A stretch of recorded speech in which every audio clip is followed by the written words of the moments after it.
Hi guys, this is Catherine Mitchell. This is my mock interview project for English 314 for UAF. So question 1, how do you envision your role in the position contributing to the overall mission of our organization?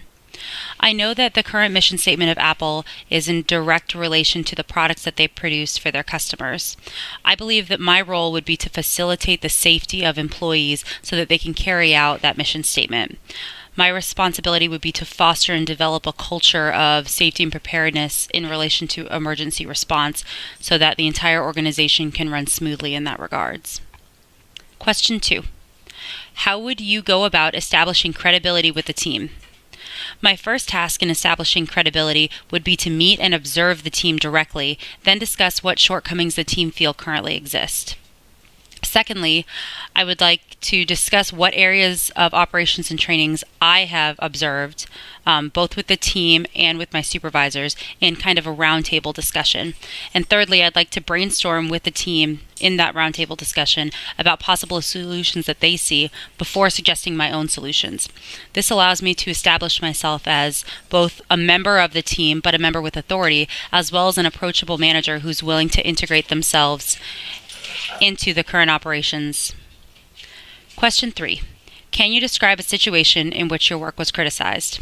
I can. When I took on my first role as an engineer in my very first fire department, I was eventually assigned as a supervisor of communications, which included equipment and maintenance and updating of the standard operating procedures.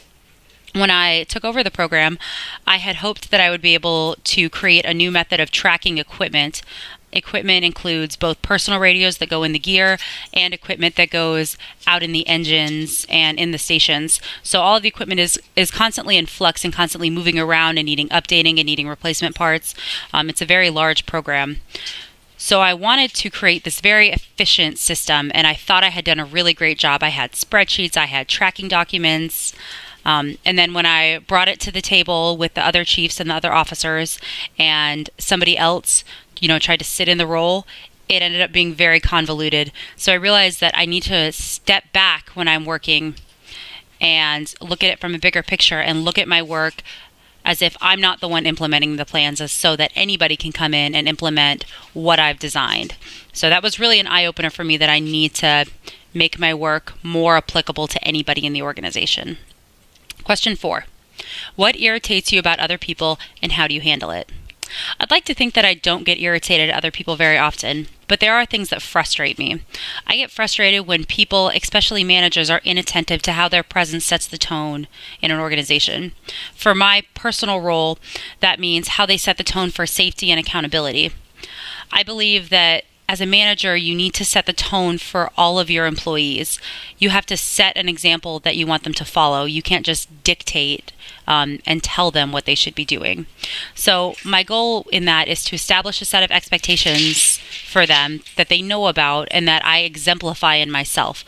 I work very hard when I'm at work and working with subordinates to show them what they should strive for. And I'm constantly trying to maintain a high degree of self-monitoring so that I'm putting the best face on how we should be acting. Question 5. What can you offer us that other candidates cannot?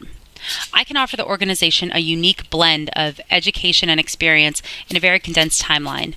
I am young, but that means that I'm willing to commit, and I have the ability to commit many years to an organization. I am flexible and I can fit in many roles and adapt those roles. I have almost a decade of experience, even though I am only in my mid-20s. But along with that, I have 3 college degrees, my bachelor's in a very specific field of study of emergency management. So I bring to the table a lot of different experience than a lot of many candidates. Question 6. If I could be any superhero, who would it be and why? I would like to think that I would be a hybrid superhero. I would want to be a cross between Supergirl and Iron Man. Supergirl, because she comes from space, which I think is really interesting, and she always strives to do good. She strives to be strong and confident, even though she is very young. And Iron Man, because Tony Stark runs a very successful business utilizing technology he's able to create. He's a very brilliant mind, even though he might be a little cocky. I would like to think that the humble qualities of Supergirl would help balance Tony Stark out. So a hybrid between those two, with the ability to fly, would be great.